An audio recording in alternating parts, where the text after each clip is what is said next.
আবার পাখিদের গ্রামে দেখুন কিভাবে হানাদার বাহিনী দিনের আলোতে পাখিগুলো পেরে শেষ করে দিচ্ছে। এত করে মানা করার পরও এলাকাবাসী এই মানুষগুলা বা এর সাথে আরও কিছু লোক জড়িত আছে যারা এই পাখিগুলো প্রতিনিয়ত মেরে মেরে খায়। আমার ভিডিও করা দেখা মাত্র দেখুন কীভাবে সরে যাচ্ছে এবং বস্তা ভরে ভরে পাখিগুলো মেরে মেরে নিয়ে যায়। দেখেন বস্তা নিয়ে এসেছে পাখিগুলো নিয়ে যাওয়ার জন্য।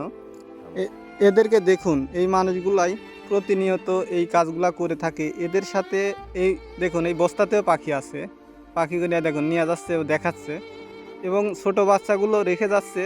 এই পরে থেকে কাতরাচ্ছে এই বাচ্চাগুলা, যে বাচ্চাগুলা মানে খাওয়ার উপযোগী হয়নি এই সব বাচ্চাগুলা ফেলে চলে যাচ্ছে আর বড়গুলো বস্তা ভরে ভরে নিয়ে যাচ্ছে এবং শেষ পরিণতি এদের জবাই করতেছে। এই দেখুন কি বড় বড় এইসব বাচ্চাগুলা এরা এইভাবে পেরে পেরে শেষ করছে প্রতিনিয়ত দিনের আলোতে এবং রাতের আধারে প্রতিদিন করছে।